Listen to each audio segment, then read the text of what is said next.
ആയിരം പൊന്നും പൂവും കൺകാണാൻ കുന്നിൽ തിന്നും തിരോടി പടകാളി പെണ്ണെ നിന്ന് മണിയിൽ ഫ്രണ്ട്സ്, അപ്പോൾ എല്ലാവർക്കും മറ്റൊരു കിഡിലും വീഡിയോസിലേക്ക് വീണ്ടും സ്വാഗതം. ഫ്രണ്ട്സ്, അപ്പോൾ നമ്മൾ ഇന്നൊരു കിഡിലും പ്ലെയർ സൈൻ ഇൻ ചെയ്യാൻ വേണ്ടിയിട്ടുള്ള വീഡിയോസാണ്. സോ അപ്പോൾ നമ്മൾ ആദ്യം മുതലേ പറയുന്ന കാര്യമാണ്, നമ്മുടെ ടീം നമ്മൾ ഏതായാലും സെറ്റാക്കാണ്. നമ്മുടെ ടീം നമ്മൾ ഫുൾ ലെജൻഡറി പ്ലെയേഴ്സിനെ കൊണ്ട് നിറക്കാൻ വേണ്ടി പോവാണ്.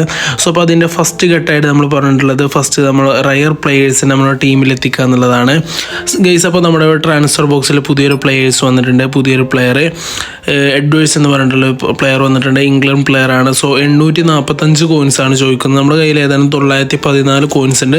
നമ്മൾ ഏതായാലും കൂടുതലായിക്കൊണ്ടുള്ള വീഡിയോ വലിച്ചു നീട്ടിക്കൊണ്ടുപോകുന്നൊന്നുമില്ല. സോ ഇവിടെ പുതുതായിട്ട് വന്നിട്ടുള്ള ഒരു ഓപ്ഷൻസ് പരിചയപ്പെടുത്തുകയാണ്. ഇവിടെ 2 days അതേപോലെ തന്നെ 7 days എന്ന് പറഞ്ഞിട്ടുള്ള 2 ഓപ്ഷൻസ് കാണാം. നമുക്ക് ലോക്ക് ചെയ്ത് വെക്കാനുള്ളതാണ് ഈ ഒരു ഓപ്ഷൻസ്. നമ്മുടെ ഓൾറെഡി നമ്മൾ കാരിയർ മാച്ചോ അല്ലെങ്കിൽ ലൈവ് മാച്ചോ കളിക്കുമ്പോൾ ട്രാൻസ്ഫർ ബോക്സ് ചേഞ്ച് ആവും. പക്ഷേ ചേഞ്ച് ആവാതിരിക്കാനുള്ള ഒരു വഴിയാണിത്. നമുക്ക് വേണമെന്നുണ്ടെങ്കിൽ ലോക്ക് ചെയ്ത് വെക്കാം.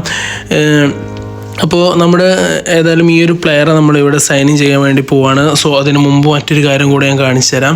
മറ്റൊരു കാര്യം എന്നല്ല, ഒരു സിമ്പിൾ ട്രിക്കാണ്. ഇവിടെ നിങ്ങൾക്ക് ഡ്രീം ലീഗ് തന്നെ നമ്മളോട് പറയുന്നൊരു കാര്യമുണ്ട്.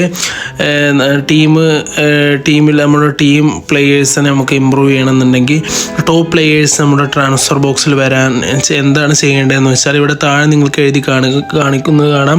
Improve your team rating to attract better players എന്നുള്ള ഒരു ഓപ്ഷൻസ് നിങ്ങൾക്ക് കാണാൻ കഴിയും. നമ്മൾ അടിപൊളി പ്ലെയേഴ്സിനെ നമ്മുടെ ടീമിൽ എത്തിക്കണമെന്നുണ്ടെങ്കിൽ ടീം റേറ്റിംഗ് കൂട്ടുക എന്നുള്ളതാണ്. ടീം റേറ്റിംഗ് കൂട്ടണമെന്നുണ്ടെങ്കിൽ ചെറിയ ചെറിയ പ്ലെയേഴ്സിനൊക്കെ എടുത്ത് നമ്മുടെ ടീം ഒന്ന് മെച്ചപ്പെടുത്തണം. അപ്പോൾ അത് മാത്രമേ നമ്മുടെ വഴിയുള്ളൂ.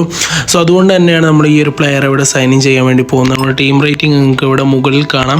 ഇവിടെ JR എന്നുള്ള ആ ഒരു ഓപ്ഷനിൽ നിങ്ങൾക്ക് ഇവിടെ കാണാം 61.3 ആണ്. നമുക്ക് ഈ ഒരു പ്ലെയർ സൈൻ ഇൻ ചെയ്തതിന് ശേഷം ടീം റേറ്റിംഗ് കൂടുന്നുണ്ടോ ഇല്ലേ എന്നുള്ളത് നോക്കാം. ഓക്കെ, ഏതായാലും ഇവിടെ പ്ലെയർ സൈൻ ഇൻ ചെയ്യാൻ വേണ്ടി പോവാണ് ഗൈസ്. അപ്പോൾ പ്ലെയർ നമ്മളിവിടെ സൈൻ ഇൻ ചെയ്തിട്ടുണ്ട്. ഓക്കെ, 845 കൊടുത്തിട്ട് 61.3 ആയിരുന്നു. ഇപ്പോൾ നിലവിലുള്ളത് നോക്കാം.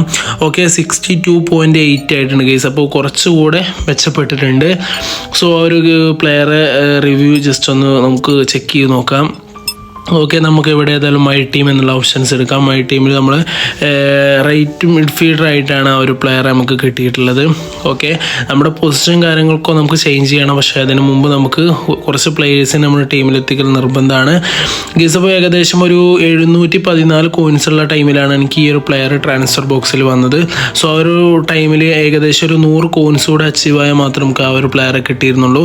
സോ ലൈവ് മാച്ചും കളിക്കാൻ കഴിയില്ല, കരിയർ മാച്ചും കളിക്കാൻ കഴിയില്ല. എക്സിബിഷൻ കളിക്കുകയാണെന്നുണ്ടെങ്കിൽ തീർച്ചയായിട്ടും നമുക്കൊരു 10-15 കോയിൻസ് മാത്രമേ നമുക്ക് കിട്ടുള്ളൂ. അപ്പോൾ അതിന് ഞാൻ കണ്ടൊരു വഴി കനാരി എന്ന് പറഞ്ഞിട്ടുള്ളൊരു മാച്ച് ഉണ്ടായിരുന്നു. സോ ഒരു മാച്ച് ഓപ്ഷൻ എവിടെയാണെന്നുള്ളത് ഇപ്പോൾ ഓർത്തെടുക്കാൻ കഴിയുന്നില്ല. ഓക്കെ, ആ ഒരു മാച്ച് കളിച്ചിട്ട് തന്നെയാണ് നമുക്ക് ആ ഒരു പ്ലെയറെ കിട്ടിയത്. ഏകദേശം 2 ദിവസമാണ് പ്ലേ ടൈം കാണിക്കുന്നത്. അപ്പോൾ ആ 2 ദിവസത്തിനുള്ളിൽ നമുക്ക് ഏകദേശം 5 മാച്ചോളം നമുക്ക് അച്ചീവ് ചെയ്ത ഒരു മാച്ചിന് 128 ആ ഒരു റേഞ്ചിലാണ് കോയിൻസ് കാണിക്കുന്നത്. അപ്പോൾ ആ റേഞ്ചിൽ നമുക്ക് ഏൺ ചെയ്യാൻ സാധിക്കും. അപ്പോൾ അങ്ങനെയാണ് ഞാൻ ആ ഒരു പ്ലെയർ എടുത്ത് ഏകദേശം 2 മാച്ച് കളിച്ചപ്പോഴേക്കും എനിക്ക് ആ ഒരു കോയിൻസായി. സോ അങ്ങനെ തന്നെ നമ്മൾ നോക്കിയിട്ടുണ്ട് ഗൈസ്. അപ്പോൾ ഇവിടെ ഒരു പ്ലെയർ റിവ്യൂ ജസ്റ്റ് നമുക്ക് നോക്കാം. പ്ലെയർ കുഴപ്പമൊന്നുമില്ല, നമ്മൾ ജസ്റ്റ് ടീം റേറ്റിംഗ് കൂട്ടാന്നുള്ള ഒരു ഓപ്ഷൻസിന് വേണ്ടി മാത്രമാണ് ഒരു പ്ലെയർ സെലക്ട് ചെയ്തിട്ടുള്ളത്. അപ്പോൾ ആ ഒരു പ്ലെയർ 84 ആണ് ആക്സലറേഷൻ കാണിക്കുന്നത് ഗൈസ്. ഞാൻ ഇതിലേറ്റവും കൂടുതൽ ടാർഗറ്റ് ചെയ്യുന്ന ഒന്ന് ഷൂട്ടും അതുപോലെ തന്നെ റണ്ണിങ്, അതായത് സ്പീഡുമാണ്. സ്പീഡ് മറ്റ് മിഡ്ഫീൽഡിലൊക്കെ വെച്ച് നോക്കുകയാണെന്നുണ്ടെങ്കിൽ ഒരുപാടുണ്ട്. 79 ഉണ്ട്. നമുക്കിവിടെ ഡേവിഡിനെ ജസ്റ്റ് കമ്പയർ ചെയ്യുമ്പോൾ ഡേവിഡ് 86 ഉണ്ട്. സോ അപ്പോൾ ഒരു 86ൻ്റെ അവിടേക്ക് എത്തിയിട്ടില്ലെങ്കിലും അത്യാവശ്യം റൺ ചെയ്യാൻ പറ്റുന്ന ഒരു മിഡിനെ നമുക്ക് കിട്ടിയിട്ടുണ്ട് എന്ന് തന്നെ പറയാം ഗൈസ്. അപ്പോൾ ഇന്നത്തെ വീഡിയോസ് ഇവിടെ വൈൻഡപ്പ് ചെയ്യാണ്. വീഡിയോ ഇഷ്ടപ്പെട്ടെന്നുണ്ടെങ്കിൽ ലൈക്ക് ചെയ്യാനും ചാനൽ സബ്സ്ക്രൈബ് ചെയ്യാനും മറക്കരുത്. സബ്സ്ക്രൈബ് ചെയ്യുക തീർച്ചയായിട്ടും. അപ്പോൾ ഏതായാലും ഇതിനൊക്കെ നല്ല കിടിലൻ വീഡിയോസുമായി നമുക്ക് വീണ്ടും കാണാം.